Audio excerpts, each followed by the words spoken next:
રાજ્યના હવામાનને લઈ અંબાલાલ પટેલની આગાહી। શક્તિ વાવાઝોડું યુટર્ન લે તેવી શક્યતા વ્યક્ત કરી। વાવાઝોડાની અસર રાજ્યના ઉત્તર પૂર્વ ભાગોમાં થશે। ચોમાસાની વિદાય છતાં વાતાવરણ પલટાયું। બનાસકાંઠા, પાટણ, મહેસાણામાં વરસાદ પડી શકે। જામનગર, પોરબંદર, રાજકોટમાં ભારે વરસાદ પડી શકે।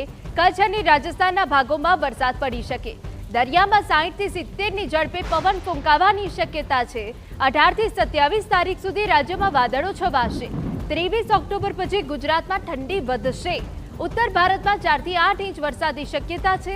ઉત્તર ભારતમાં વરસાદને કારણે ઠંડી વધશે। ઉત્તર ભારતના પર્વતીય વિસ્તારોમાં ભારે વરસાદની સંભાવના। 10 ઓક્ટોબર સુધી વરસાદની અસર રહેશે।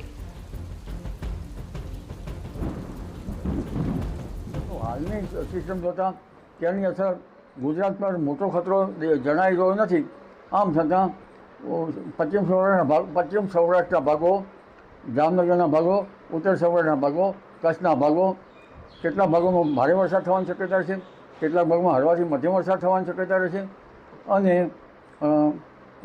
આ દક્ષિણ પશ્ચિમની અસરના કારણે દક્ષિણ ગુજરાતના ભાગોમાં પણ વરસાદ થવાની શક્યતા રહેશે। સૌરાષ્ટ્રના અન્ય ભાગોમાં પણ વરસાદ થવાની શક્યતા રહેશે। ઉત્તર ગુજરાતના ભાગો, પાટણ, મહેસાણા અને કેટલાક બનાસકાંઠાના ભાગો, પૂર્વ ગુજરાતના ભાગો, પંચમહાલના ભાગો, આ ભાગોમાં પણ વરસાદ થવાની શક્યતા છે। કંઈક તેની અસર ગુજરાતના અન્ય ભાગો પર પણ થવાની શક્યતા છે। ત્યારે અમદાવાદ, ગાંધીનગર કે મધ્ય ગુજરાતનું હવામાન પણ પલટાઈ શકે।